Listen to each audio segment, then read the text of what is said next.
after it was not possible to meet with any of the leaders of the insurrection, no one showed up and no response came.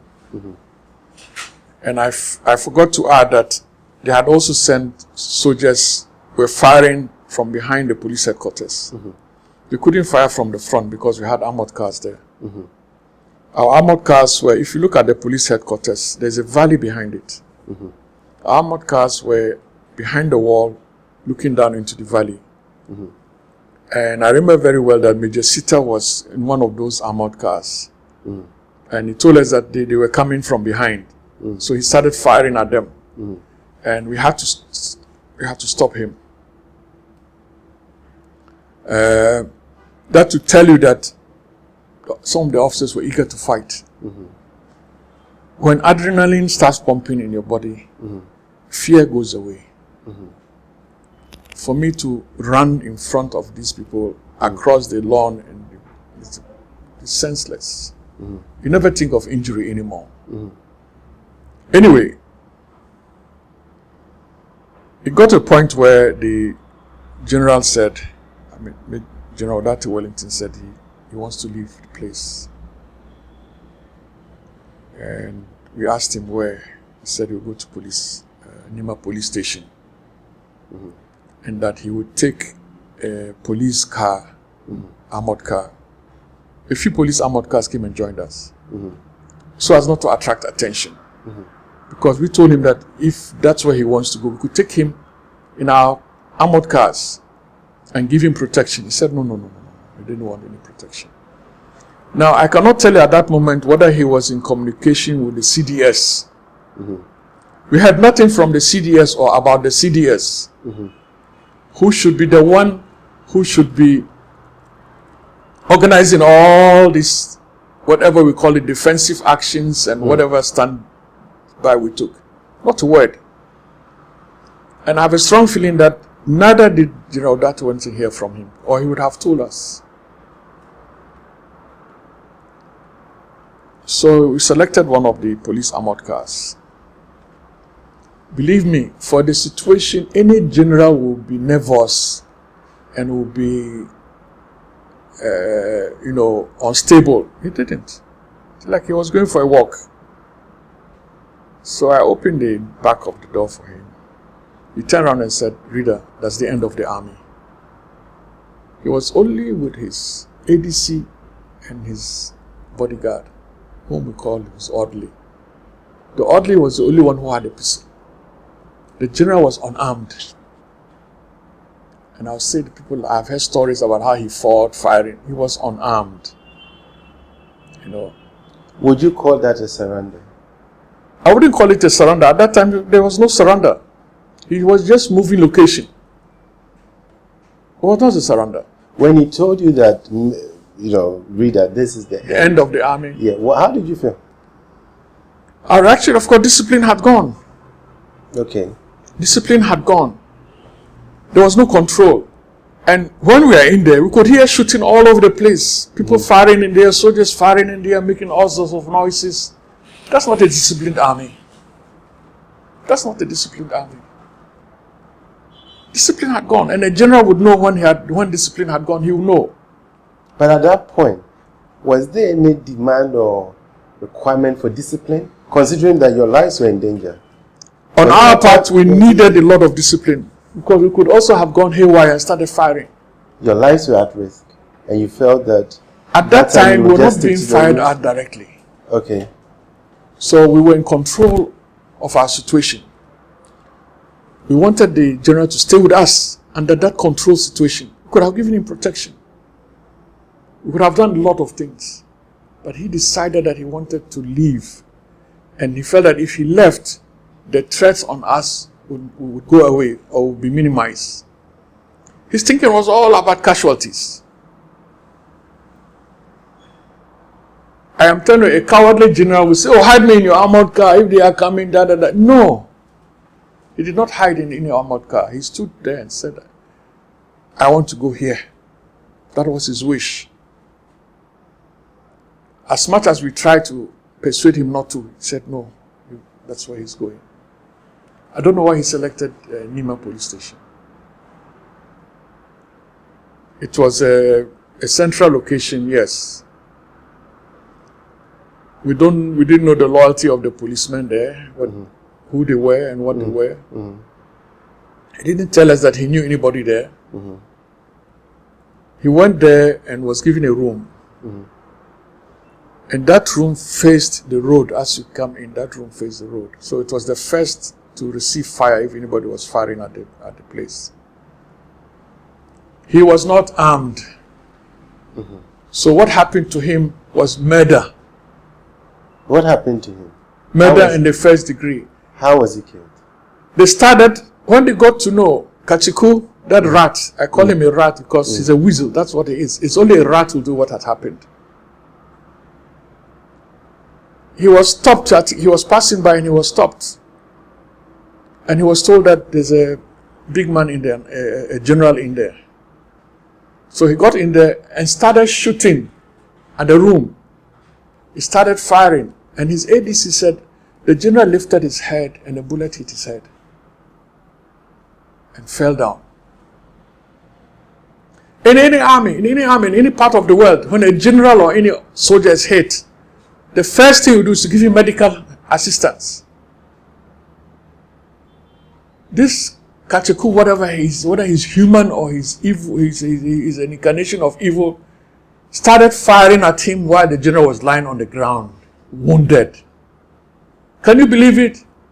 And this man claims to be a soldier in the Ghana Armed Forces. You know, it's sheer malice, sheer evil, wickedness. And I believe at that time his head must have been full with marijuana, the type that his master smokes. He kept firing at his body until he shredded his body.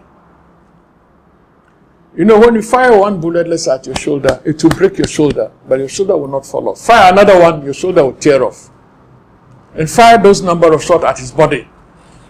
It shredded him to the extent that when they came to pick him up, they had to get the cloth to wrap him because the flesh was falling off. And that man is walking around now, maybe feeling big. Yeah, revolution. So revolution, people die. People don't die in a revolution unless you want to kill them. And what revolution was that anyway? It was a mutiny. They can say whatever they like. It was a mutiny. But Chija and the rest talking about they were trying to clean the system. They needed to be cleaned. Their minds needed to be cleaned. And they were so envious. They were so jealous. You know, when they, in the course of the AFRC time, they made an announcement that all Ghanaians who own Mercedes-Benz cars and BMW cars were to report at Gonda Barracks, etc. And people brought all these cars there. The soldiers started driving the cars around and crashing them because most of them had never owned a car, let alone drive one. They were driving the cars around and crashing them. Pure envy. Pure envy. Do you have any regret? I mean, my regret was that we didn't fight back. Okay, good. And at that point, would you call it, in line of hierarchy in the army, when a general, like Major General Date Wellington gives up, or whatever you call it, going to take refuge and plan himself, who takes over? Couldn't you have probably arrested him and said, listen, we have to fight? No, we can't arrest the general. No. That's another mutiny. But wouldn't it have secured him? No, you can't do that. When he says don't, yeah, don't do this, and he means it. You can never go against his word. It was suicidal what he was doing. We didn't know at the time. Like I'm saying that if we had any precedents that this is what these people would do, the story would have been different. The story would have been different. I'm telling you. Why not at least escort him? Even though he said no. No, when he said, at that point, the whole country was lawless. Why didn't you protect him? When the general says no, you have to obey.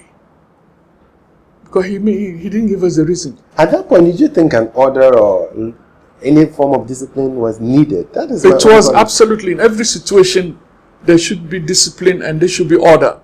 Here's a general who was changing his location and says, I'm leaving you, I'm going here. Right. And we offered protection. He said no. Who was the next line in command after the general? The brigade commander who was hiding in his office at brigade headquarters, Peshi, Brigadier Amwa. So after the general had left, we realized that we were running out of ammunition.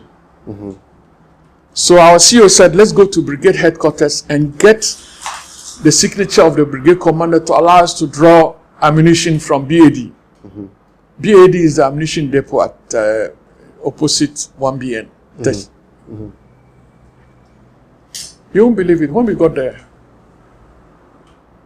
this glorious Brigadier Amwa, he was in civilian clothes at around 4 o'clock in the afternoon. When all this fighting has been going on with the brigade major, was in his civilian clothes, in his office. It was not even in his office, in his reception.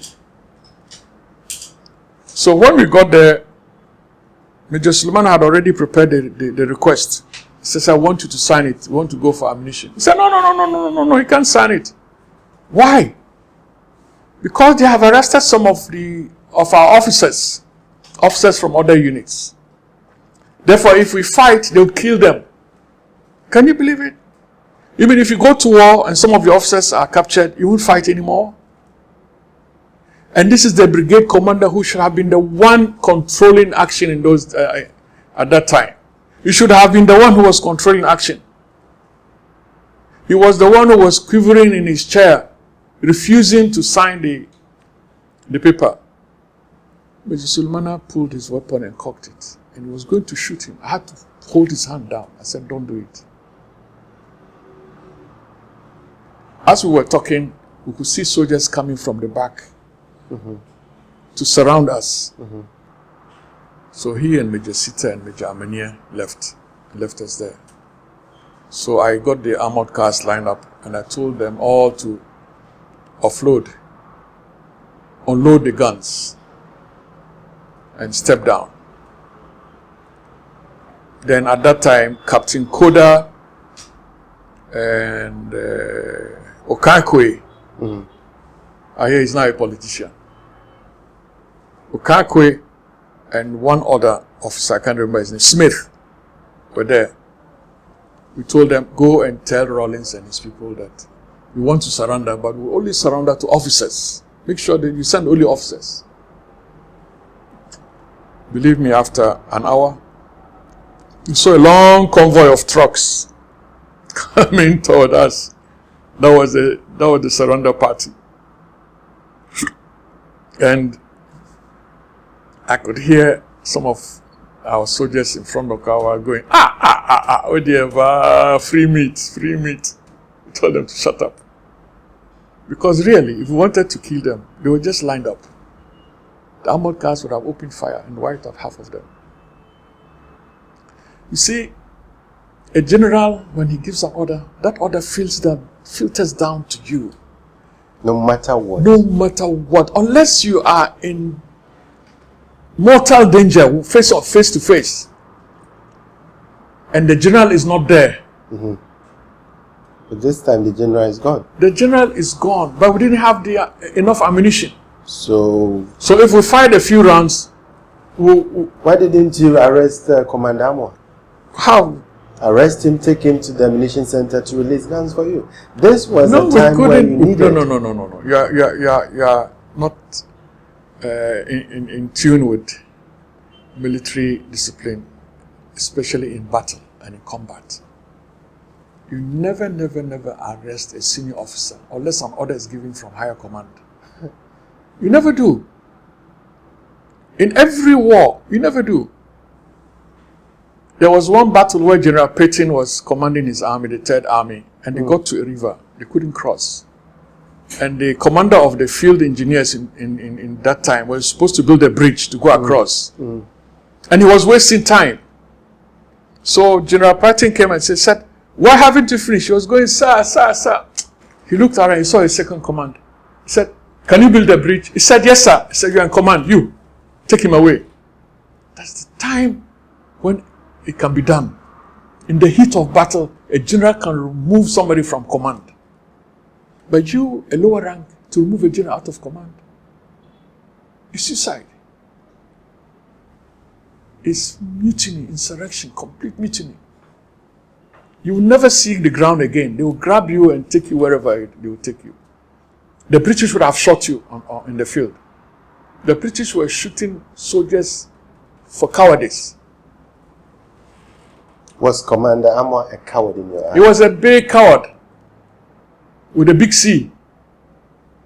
Look, all morning we were calling him, and he's the one who should have taken control and reported to the army commander. He should have been the one to have reported to that one and said, sir, this is the situation I have. What do you want me to do? Then he would have received orders. This man, the whole day, we could not hear from him. In retrospect, would you not agree with Rawlings that most of the senior officers were not fit for their positions? I wouldn't say most. Some, including himself. He was not fit to be an officer. I say that with all the confidence, with all the knowledge I know about him. He was not fit to be an officer. For him, an officer, to tell other ranks, to kill other officers, to hate all the officers. You're not an officer anymore. You don't belong to the officer corps. Who are you? What are you? And which army do you belong to? To sit there and see officers being humiliated and mutilated and abused while he was there, he's not an officer. He and Boachija, all of them, why didn't they stop the soldiers from slapping senior officers, colonels and whatnot? Humiliating them, disgracing them, and doing nothing about it. What is their story? What is their excuse? What? It's a revolution, so you can slap an officer. In which army would you do that? What happened after you surrendered? All right, when they came, we surrendered. I told the soldiers to move away from the armored cars because some of them had itchy fingers. So move away. They were not molested. They came, they said, sir, we are taking you to Burma camp. So they took away my pistol. All the other officers who had pistols on them handed over. We sat in the armored cars, drove us to Signal Regiment. Signal Regiment is inside Burma camp. And we were sent into the guard rooms. That is another story. The guard room I was sent in was packed with senior officers, members of the NLC, some members of the SMC, and other officers. They were packed, standing, body to body, in this room. The next one, it had flooded, so the officers there had to sit and hang on some beds that were there, some metal beds that were there. They were hanging on them, like bats. And that's where the officer corps, the cream of the officer corps, was treated. The second day when they brought us food, they brought us kinke in a dustbin lid. Dustbin lid, LID, and a pot of whatever it looked like stew, supposed to be stew, and they expected the officers to eat out of it. I refused to eat. I said, I won't eat. I said, I need, maybe it was my sense of humor or whatever. I said, if you don't bring me plate, I won't eat. Then I heard somebody on the other side saying, Kwasiaba, I want you to share plate. Hina. I just got quiet. But that's how they treated us. And new fancy officers, Boachija and co, and they came and shaved their head. The fourth, they came and shaved their head. Shaved all our heads. You, an officer, would allow soldiers to treat other officers like that? And you claim to be officers? You claim to be officers? They had completely gotten to the point of destroying the Ghana Armed Forces. Completely. Meanwhile, in town, people were shooting and looting and killing and raping and doing all sorts of things in town. They couldn't stop them. That went on for about a week of mayhem and the evil and the unsavory things. You can't even talk about them. They did to our women. What they did to our women. And what the general said reverberates in your mind, that there's the end of the army. This army cannot continue with officers and men like that. Most of them are now out. It's been 40 years. Yesterday, I met our RSM. If he tells you what happened to him, after he left, he came to work with me. I employed him in a company. I won't mention their name. And later on, they came and arrested him that he was planning a coup with Major Suleimana. They took him away. Now he's got brain hemorrhage. He can't remember what he's just said. He knows you. When he looks at you, he can't remember who you are. He's got brain hemorrhage from all the beatings that he was given. And this is the legacy that you can be proud of. The revolution, this is the legacy. The legacy of all sorts of brutalities. This is revolution. This is what you call a revolution. You came to protect Ghanaians, or you came to molest and kill Ghanaians. There are a lot of people who are missing and dead we don't even know about. Slowly, people are trying to have the courage to come forward to speak. While our hero of revolution is being feted around, is sent to places representing Ghana, is honored. Church elders go to visit him in his house. It's like you going to visit Judas after he had betrayed his master, going to visit him and honor him. Can you believe it? Ghanaians have no compassion for other Ghanaians. I'm telling you. They have no compassion for the Ghanaians who were killed, for their families who were destroyed, for all the mess that created. They still honor him and call him His Excellency. There's only one excellency, and that's God. No human being can take that title of excellency except God. They call him Excellency. Where his hand is dripping with blood, the blood of innocent people. And they honor him. I hear recently they sent him to represent Ghana at Mugabe's funeral. Can you believe it? He represented Ghana. He represented some of the people he had killed. Their families that are suffering now. Families are suffering. They have lost breadwinners. They have lost loved ones. They have lost all that they lived for. Completely broke down families. Oh, but he's a hero.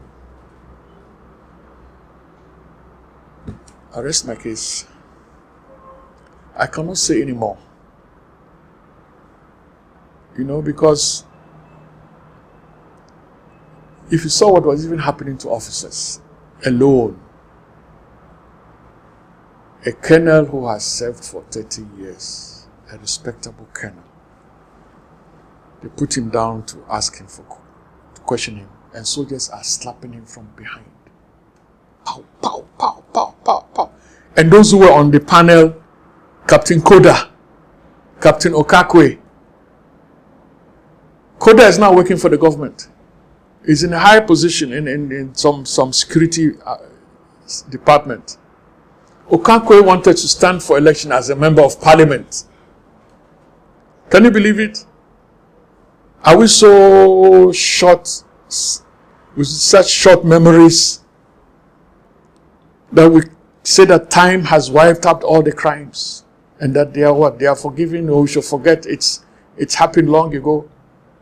They are still trying Nazi criminals. Just recently, a 94-year-old soldier, Nazi soldier, is being tried. That's another story. Global issue with the desire to help others come to a resolve in personal and business affairs is why Andy D Legal and Immigration Associate was established. We specialize in overseas British passport applications, bails and temporary admission, deportation and detention cases. The profound pattern in achieving positive results with fragile cases in immigration, nationality, European Union and human rights law, adoption, marriage, divorce, litigation, and so on, up to date, has been broken, and that is why our client base continues to expand. We also do representations at the UK border agencies and overseas consulate, human rights law, and settlement and leave to remain applications. We have the right keys to unlock any case across the spectrum of law, locally in London and across the borders in Ghana, where our other branches are established. We are located at 44 Broadway, Stratford, E15 1XH. Our telephone number is 0203 1300 751. Some believe that he is still in control. Of what? The government, security services. Maybe he is. Who he is? And therefore no government can question.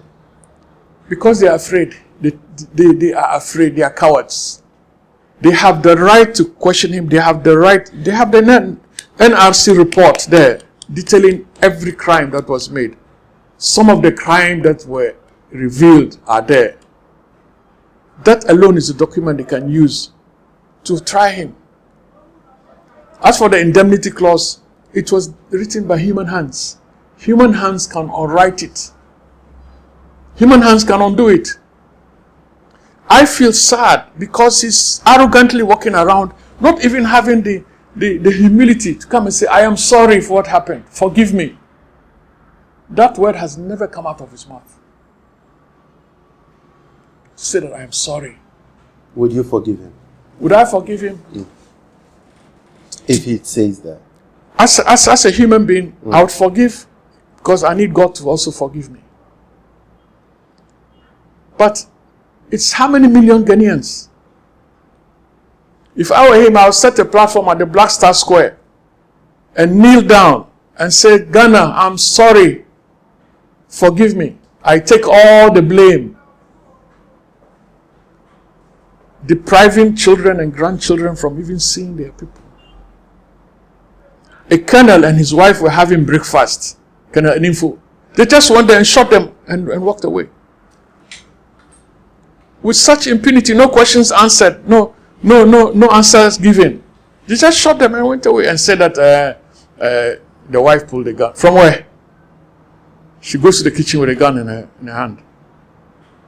All sorts of stories, all sorts of reasons have been given for June 4th. So far, you must have heard several reasons. The only reason is envy and jealousy. God cannot give you any tangible reason. Wachija will give you one, Rawlings will give you another, Bachamfa will give you another reason. Because they don't have any. June 4th is a day to remember. Some celebrate it. What do you think should happen on that day? We cannot just erase that day. There should be something on that day. There should be a period of regret. Like I'm saying, that a period where pacification should take place. Ghana, you remember, blood has been poured on this land. Innocent blood. All that has to be pacified. Pacified to appease the blood and the gods and the ancestral. All these people died, they just didn't die as if they don't belong to any entity. Children of old kings, children of kings that have passed away, paramount chiefs, great men, great leaders, great warriors of this nation. There is a relationship. and their spirits are roaming the land. If they think that's the end of it, then they are joking. There must be pacification for the blood that has been shed. We do pacification for the soldiers who were killed on the Christianborg. Yeah, every year they do it. There must be pacification, national day of mourning to appease the dead, the way they were killed, to ask for forgiveness for this nation to be clean. This nation is not clean. Are you surprised of what's going on? What is all the indiscipline that is happening? It's a legacy of June 4th and 31st, what they call the PNDC era. That's a legacy they left behind. Arms galore. When I was going to the broadcasting house, you know Nicholson Stadium? No. It's a stadium when there's a junction there called Congo Junction. There's a stadium to the other side of it. Arms were being given out. Like they were giving out chocolates. Cooks, laborers, workers, everybody was given a weapon with ammunition in it. With ammunition. What for? Go and kill.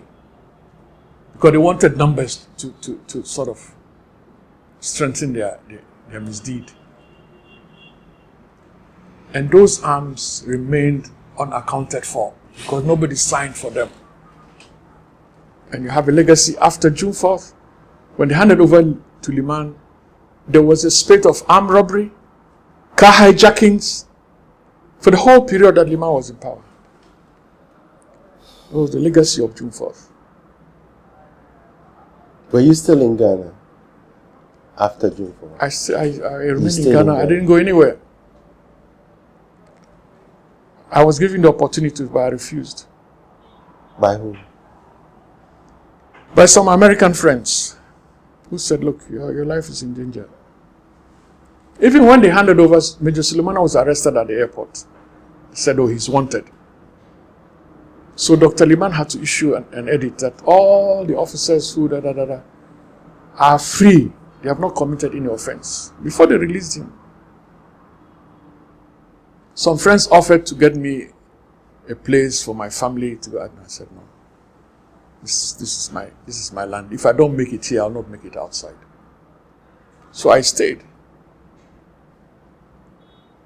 And Rawlings never stopped harassing me. I went and worked for a company. He had them to sack me. He threatened them and they sacked me from the job I was in. And I went to the castle to confront him about it. He refused to see me. He refused.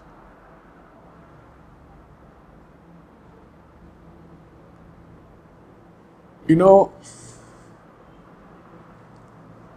if you call yourself brave, you stand up and you take responsibility. The way he did during the trial in front of the crowd, that you should come out now and take responsibility for the actions of all the men, of all that had happened. Take responsibility and said, I am responsible for all that has happened. Ghana, forgive me. He keeps saying it was necessary because if he had not taken the action he had taken, the country would have exploded. Excuse my language. But bowl and what follows it? Exploded from who? Isn't he the one who created the instability? Who had any plans to explode anything? He always comes up with that. Even during Liman's time, when Liman was removed, if you hadn't taken over from Liman, the country would have exploded.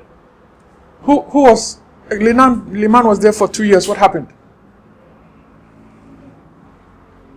As if he's been sent as a Messiah to save us from explosions in this nation. He is nothing. But I'll repeat the word of a young man who said, there is a con man. You had conned Ghanaians. Up to today, they are being conned. They still believe what he tells them. He's a con man. He's a con artist. And he plays on the sensibilities of Ghanaians and the fear of Ghanaians facing another conflict, that if I did, something will happen. That nothing will happen. Nothing will happen. This Ghana does not belong to him. It does not belong to any person. It belongs to all Ghanaians. In as much as most They have the people- right for peace and security. You don't have the right to be threatened every now and then. Okay. In as much as people blame him for the instability, indiscipline, some are also blaming Afrifa for first causing the Nkrumah coup in the first Well, place. that is another play. So would you the generals and the head of state that were killed, how is your justification to that? What would you There say was about no justification whatsoever. Right. Do you want to step out, embraced in jewelry no attention can resist?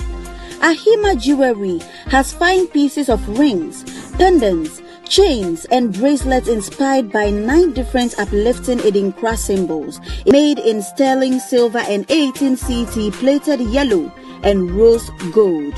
Ahima Jewelry is your first stop jewelry shop with worldwide delivery and extra attention on complimentary gift packaging. At Ahima, your jewelry are handmade with love.